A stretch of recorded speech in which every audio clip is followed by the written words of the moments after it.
Well, hello there again folks, and welcome back to the Wildfisher channel. I do hope you are all well. This video is the third in the winter series of narrated articles based on scripts I wrote many moons ago for a now defunct online magazine and wild fly fishing forum.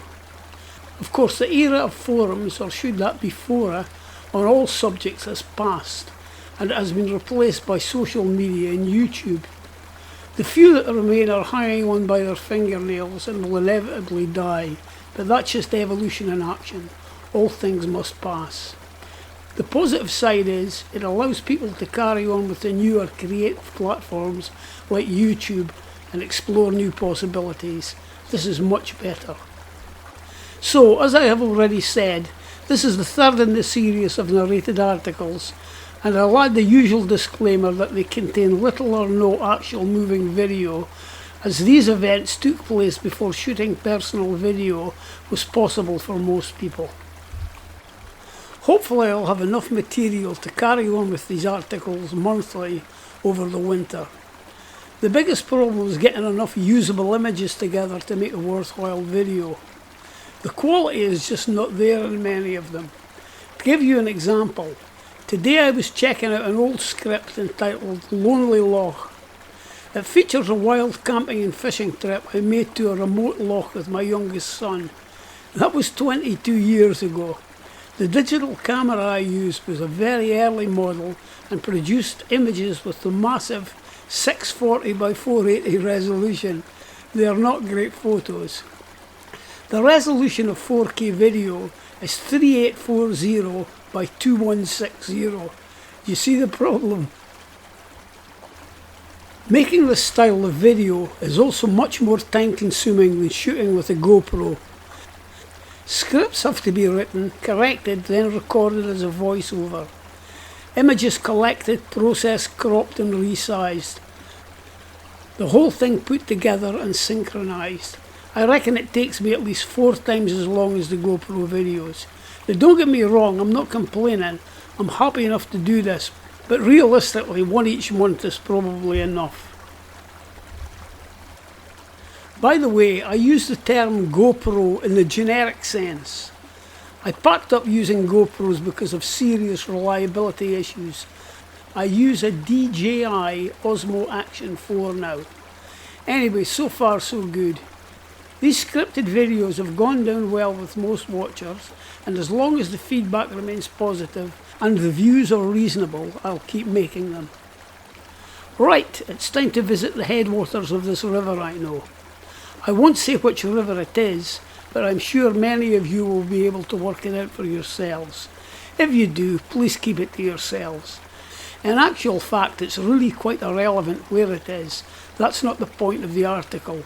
At the risk of sounding cliched, it's about the journey, not the destination. It could be and should be anywhere. Okay, enough waffle, let's get started.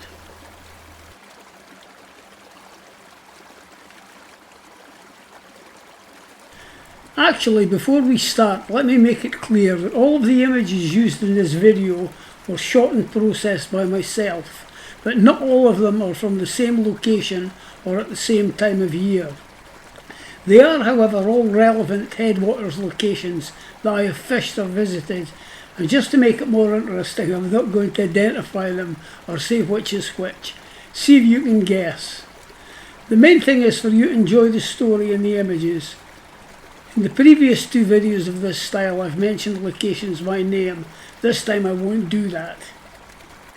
Over the past 40 years or so, I have gazed upon the headwaters many times, winter and summer, whilst heading out or returning in an exhausted state from some ridiculous marathon hill walk or Munro bagging trip. For those who don't know, a Munro is a Scottish hill of at least 3,000 feet in height. They are all neatly listed in a book. There were about 280 or so of them last time I counted, but this number changes regularly, so I stopped bothering to count. Collecting them, that is climbing them and ticking them off the list, is a popular hobby these days. In my younger, fitter days I collected them enthusiastically. Well, it's no worse than collecting stamps, I suppose, and it does get you out into the fresh air. I laugh at it now, but I guess if it hadn't been for Monroe bagging, I probably would not have known the Headwaters, or indeed most of the other fine remote burns and lochs the length and breadth of Scotland. It's all part of the apprenticeship you have to serve to really appreciate what a wonderful place Scotland is. It teaches great respect for this environment. You have to get out there and slog the miles, or at least it should do if the experience runs deeper than just ticking lists. There are no courses that can teach you these values and respect, no assessments by bands of so-called experts, no Blue Peter badges. There are no shortcuts. For me it was all the sunny days, the camaraderie, the soakings, the blizzards and blisters, the sore legs, the blood, sweat and tears that led to a wider appreciation. As it turned out, ticking the list was no more than the catalyst that started a reaction. I climbed just about all of them, but with only a few dozen to do, I became distracted by other things. The wildlife, the alpine plants, the rivers, the lochs, but most of all I became disenchanted by the crowds. I remember when climbing Sgurr nan Gillian in Skye and having to queue up at the bottom of pitches on the ridge. I started to ask myself, why am I doing this? Just to be clear, I'm not knocking the individuals in the crowds. I can hardly do that. I was part of the problem. What became clear was I would not encounter much wildlife on crowded hills, and my migration to the lonely glens, pine forests, corries and lesser tops began. I never looked back, and I started out on a journey that would even take me to the Himalayas. I often acted as a safety man for a friend, sadly no longer with us, who was a licensed recorder of the golden eagle breeding success in an especially remote area of the Highlands, and where it was deemed too dangerous to go alone. Had it not been for Monroe bagging, I might not have gained the love of the wilds that guided me to these places. The love of alpine plants inspired me to start an alpine plant nursery that provided us with a living for 10 years. Joined the Scottish Rock Garden Club, of which I am an honorary vice president, and where I met an entirely new group of friends who would further influence my life. It all had its roots in Monroe bagging, so you won't ever hear me knocking it. Anyhow, I digress. Back to the story. On Sunday the 15th of July 2007, a few years ago now I must declare, after much procrastination I headed out to the Headwaters for a few hours trout fishing. Now to be absolutely honest, I'm not sure if trout fishing would be encouraged on the Headwaters. Probably not. This is part of a salmon river system, at least in its lower and middle reaches, and one where the humble brown trout is not looked upon fondly. It's more than just a little sad in these supposed enlightened times that on some salmon rivers, brown trout are still considered vermin that should be removed at every opportunity. The story goes that all of them threaten salmon by eating their eggs, and the bigger ones actually, shock horror, sometimes even eat young salmon. It really makes you wonder how salmon managed to survive over the millennia before people began managing rivers like this. I guess one or two must have just got lucky and survived. There is, however, an upside to this manifesto that might not be immediately obvious. During the Victorian sporting era, and for some time before and afterwards, many estates, as well as exterminating anything that moved with hook, beak or claw, stocked brown trout, usually the silvery Loch Leven strain, into waters that held no or very few fish, mainly into lochs but sometimes into rivers. It is thought by some that in most waters the original native or local strains may have been lost or hybridised out years ago. There is no way the Headwaters or any other part of this river would ever have been stocked with trout. Even in 19th century logic, stocking vermin would make no sense at all. It is pretty certain that all trout in this river are the original unadulterated native fish. I parked my car at the end of the public road, got the rucksack on my back, mounted my iron horse and pedalled off up the very rough track that eventually leads to the Headwaters. The wind was against me as it always is when I'm cycling. You know, I really wish someone could come up with a non-castration saddle design for mountain bikes. To younger viewers intending to take up mountain biking and also start a family, I offer this advice: get the family bit sorted out first. Struggling up the rough track on the bike, I noticed something odd lying across the way ahead of me. It looked like a piece of rope. As I got closer, I discovered it to be a very large adder. A female, I think it was, but I'm no snake expert, so comments are welcome. On the grassy margins of the track, there were a few yellow mountain pansies flowering. Very attractive. There is always something to see. All you have to do is keep your eyes open. I noticed that the curlews were back in the glen on their breeding grounds. The cry of the curlew, or as it is sometimes known in Scotland, the whop, really is the call of the wild. What a wonderful evocative sound. By the time I reached the headwaters, pushing the bike as often as pedalling the damn thing, my legs were like jelly. I guess I might be getting too old for this biking nonsense, but I knew it would be worth it on the return journey. Most stretches of the headwaters are wide and very shallow, broken by vast numbers of rocks, with few obvious fish holding areas. There is, however, one section, perhaps a quarter of a mile long, consisting of tree-lined cliffs, deep pools and short waterfalls that had often fascinated me on my many treks into these parts. The first thing that strikes you here is the fantastic New Zealand-like clarity of the water. Any fish here will spot you before you even leave your house. It's also a bit dangerous for wading, being very depth deceptive. This is the kind of trip where I might have been tempted to leave the waders at home. That would have been a very big mistake. I could not have fished this ravine section without them. The gin clear water, although very attractive, reflects the nature of the igneous underlying rock. Hard granite and peat means acidic water, low in nutrients, low in insect numbers, few of any crustaceans and poor feeding. The prevailing summer temperatures don't help insect numbers either.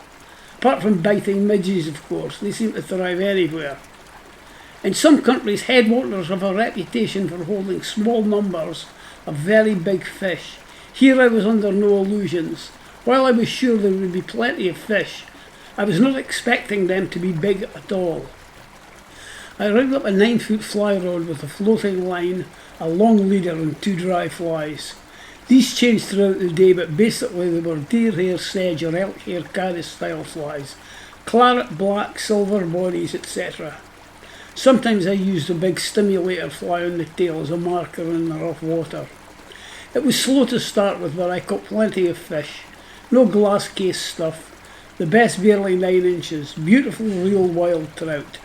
I did rise one good fish at the foot of one of the waterfalls. Saw's law dictates that if you are going to miss a fish, it will always be the best of the day. It wouldn't be real trout fishing otherwise. All the fish were returned and I caught absolutely no juvenile salmon. A common sandpiper must have had a nest or a young nearby, as a pair of them was making an unholy racket and continued to do so until they figured out I was not really interested in them and probably harmless. You should be hearing that alarm call now. The RSPB reckons the UK has about 15,000 breeding pairs, so it's not really super common, certainly not compared with crows and pigeons anyway. We sometimes get the occasional rarer winter visiting sandpipers around here that breed in the Arctic.